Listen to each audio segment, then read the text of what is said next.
Баршаңызға қайырлы күн. Менің каналыма қош келдіңіздер. Бүгін сіздермен палау жасаймыз. Видеоны соңына дейін көріп, тіркеліп, лайк басуды ұмытпаңыздар. Ең алдымен сәбізімізді ұсақтап турап аламыз. Описаниеда жазып өтем, қанша грамм, қанша ұшты кететінін. Сәбізді турап алып,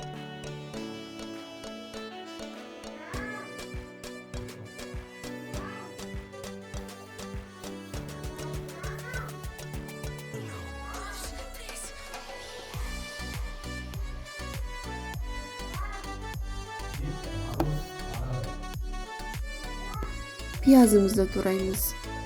Мен етті осылай турап алдым.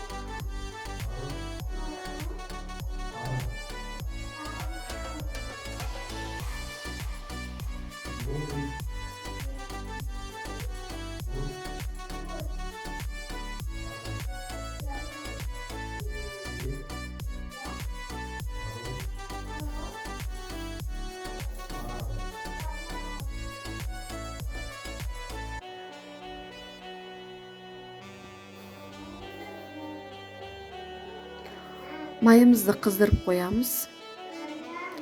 2 ожау май құямыз.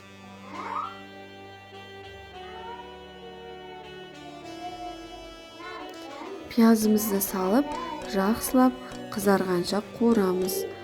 Көбісі бірінші етті қуырады екен, мен бірінші пиязымды жақсылап қып-қызыл болғанша қуырып алам.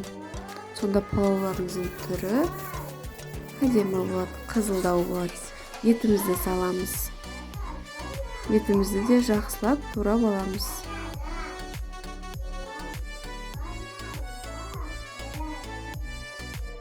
Жақсылап араластырып, қызарғанша араластырып қоямыз. Енді сәбізімізді саламыз. Сәбізімізді де жақсылап араластырып,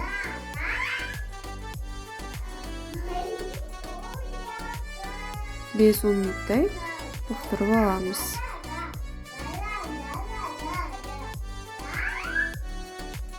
Бізде 5-10 минуттай тұрды. Тұзымызға тұз саламыз, қара бұрышымызды саламыз.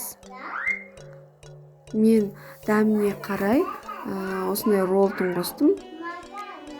Дәмі өте керемет шығады. Жақсылап араластырып аламыз.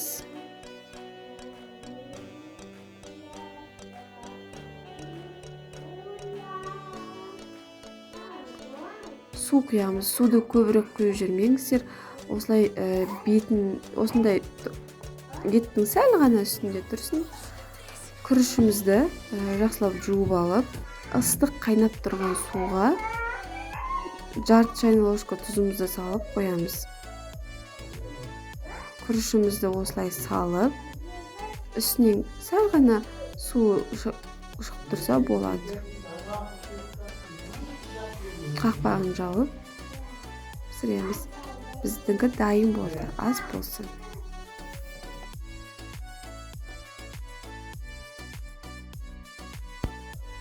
Жұмыртқамызды, 2-3 жұмыртқамызды пісіріп алып, бетіне осындай сәндейміз. Бетіне көк укроппен пиязымызды осылай салып қоямыз.